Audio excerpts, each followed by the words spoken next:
별도 인정의 필요성을 지금 없는.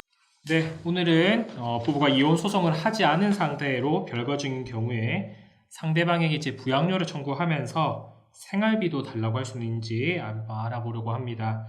이혼을 고민하고 있는 분들 중에서 사실 이혼 소송 전에 별거하는 경우가 되게 많이 있습니다. 이럴 때 상대방에게 부양료뿐만 아니라 생활비도 이제 별도로 달라고 했는지 궁금해하시는 분이 많으시더라고요. 오늘 이 질문에 대해서 대법원 판결을 가지고 다시 나눠보려고 합니다.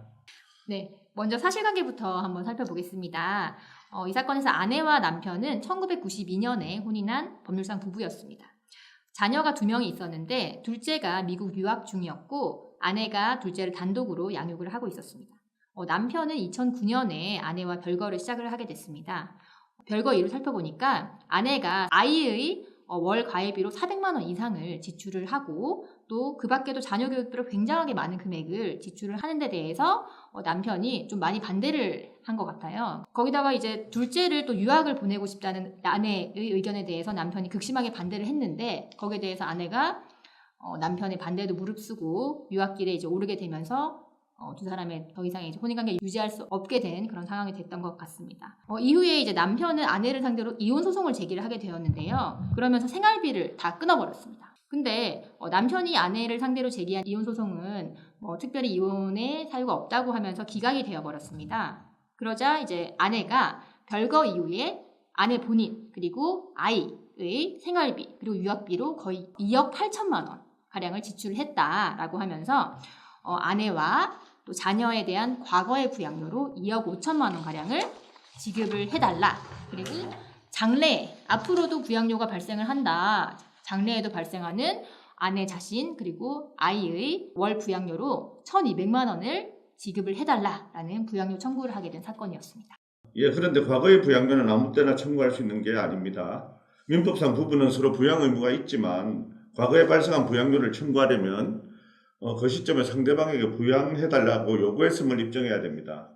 그래서 이 사건 1심 판결도 아내가 부양료 청구를 하기 전에 사용한 생활비에 대해서는 아내가 독단적으로 쓴 것이고 남편에게 별도로 부양 요청을 했다는 증거가 없다는 이유로 아내 자신의 부양료는 인정할 수 없다고 판단했습니다. 대신 부양료 청구가 제기된 이후에는 부부가 서로 동거하면서 부양하고 협조할 의무가 있다고 인정하면서 월 50만 원을 부양료로 지급하라고 판결했습니다. 아내가 청구한 1,200만 원과는 매우 큰 금액의 차이가 나는 것이죠.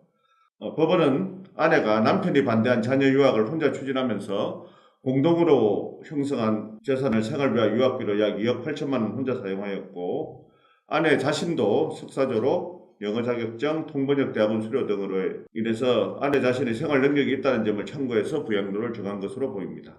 네, 1심 판결을 조금 더 구체적으로 이제 말씀을 드리면 와이프가 청구한 거는 와이프 그리고 애의 과거 이제 부양료를 2억 5천 청구해달라고 했는데 이 과거께 다 인정이 안 됐어요.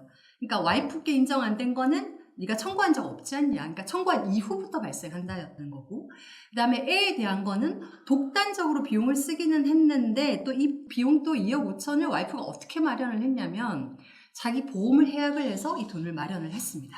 근데 이게 보험 자체가 이제 남편이 일하면서 번 돈으로 부부 공동의 재산으로 마련한 거기 때문에 그걸 써서 이제 비용을 쓴 거고 와이프가 뭐 독단적으로 자기 돈을 썼다거나 아니면 어디서 돈을 빌려왔다거나 그런 게 아니기 때문에 과거 거에 대한 청구가 또 인정이 안 됐습니다. 그리고 미래에 대한 거는 와이프는 50만 원 인정됐고요. 그리고 애에 대한 건 200이 인정이 돼서 총 250이 인정이 됐어요. 그러니까 이제 본인이 청구했던 그 1,200만 원과는 굉장히 큰 차이가 있죠. 그래서 이제 와이프가 항고를 했습니다. 그래서 이제 2심으로 가게 됐어요. 그래서 2심에서는 이제 주장하기를 두 가지를 주장을 했습니다. 첫 번째, 이제 주의적으로는 생활비를 분담해달라. 그리고 이게 안 되면 예비적으로 부양료를 해달라라는 건데 이 생활비 청구에 대해서는 민법 833조를 주장을 하면서 생활비는 우리가 분담해야 되지 않냐라는 거를 이야기를 했습니다. 그러면서 이번에 금액도 더 올라갔어요. 상대방한테 소득에서 세금 빼고 절반을 다 나한테 생활비로 줘야 되는 거 아니냐. 그래서 청구액이 이제 4억 6천만 원까지 껑충 뛰었습니다. 자, 여기서 2심 법원이 이제 판단하기를 부양료와 생활비는 동일한 법률 관계에 기초하고 있다. 그래서 이게 별개의 청구 원인을 갖고 있는 게 아니다. 그러니까 부양료와 별도로 또 생활비도 청구하는 건 허용되지 않는다라고 해서 이 주장도 인정하지 않았고 1심대로 판결이 내려졌습니다.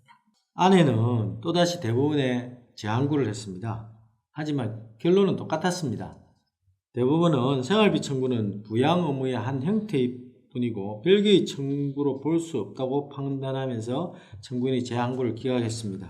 대법원은 민법 제826조와 제833조는 부부의 부양, 협조 및 생활비 분담에 대해서 규정하고 있는데 826조는 부부는 서로 부양하고 협조해야 한다는 원칙을 말한 것이고 833조는 그 부양 협조를 위해서 생활비를 어떻게 나눌 것인가 하는 기준을 정한 것이니까 생활비 따로 부양료를 따로 청구할 수 없다고 판단한 것입니다.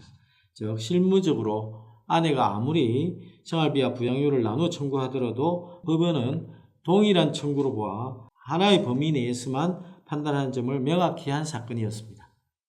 근데 아무래도 이혼소송 준비하는 당사자분들은 부양료, 생활비 도대체 뭐가 다른지 헷갈리기 쉬운데요.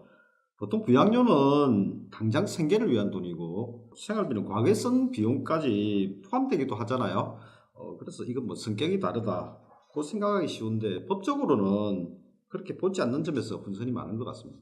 특히 과거 비용에 대해서는 내가 썼으니까 받아야지 뭐 이렇게 생각하기 쉽지만 대법원은 부양 의무 이행을 청구한 이후 불이행된 금액만 인정한다고 했죠.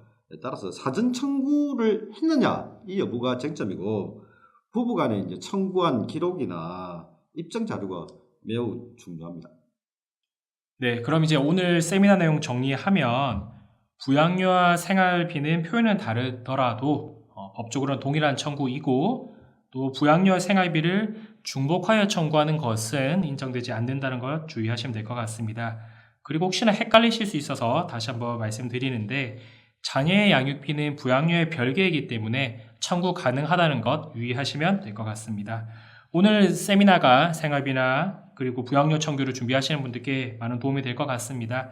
유익한 세미나 준비해 주셔서 감사합니다. 수고하셨습니다. 감사합니다.